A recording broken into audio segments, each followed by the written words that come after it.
Hi, I'm Lesley Logan, and let's talk about side kicks here on your Spine Corrector. Welcome to OnlinePilatesClasses.com, the most supportive Pilates-loving community across the globe. Enjoy new weekly classes from our amazing teachers. Download the OnlinePilatesClasses.com app today.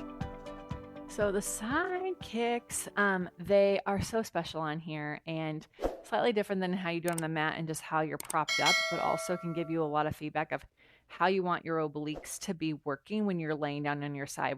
I tend to see a lot of people just like hanging out, and I don't want you to prop yourself up to activate them. I want you to be long and activate them. And so this is kind of a nice way of doing that. So let's get into it.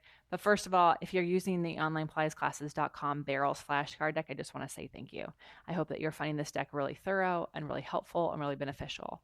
And if you don't have the deck yet, check it out. It's our 5th deck in our 6-deck series. And so yes, if you're watching this the day that it came out, I'm working on the 6th deck.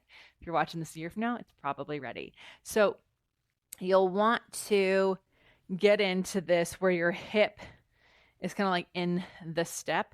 And then I have my knee bent and then my foot is here. It's not pointed, it's not flexed, it's just kind of like pressing down.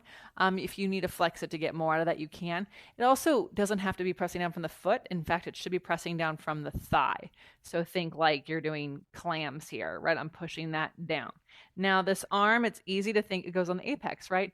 No, it goes past the apex on the hump where you can hug it in. When you hug it in, you're going to feel this armpit align and this waist lift up. And then this top leg is just going to come out long. Okay. Now, it's not going to come up too high because it's going to be a little grippy. So we've got to be able to lift the leg up and stay long in our body. My other hand can be here. We're going to kick to the front, 1, 2, and to the back, 1, 2. And the goal is to keep your chest from swinging back and forth. So if the leg is going back and my chest is going forward and vice versa like this, we've gone too far. It's front, front, back, back, front, front, and back, back. Then you can do up and down. Just lift. It's not huge, but it's not huge when you're on the mat either because we want to keep the hips stacked. You take the leg back and you draw little circles. And, you know, it's quite effective. It packs a punch. It burns. You switch and you do the other side. If you find your shoulders coming up into your ear or you're getting a grip in the front here, this is probably just not an exercise you're ready for yet. And I would want you to open this up, strengthen the back of your leg, and then strengthen this. So I'd want you to actually be working more on your mat.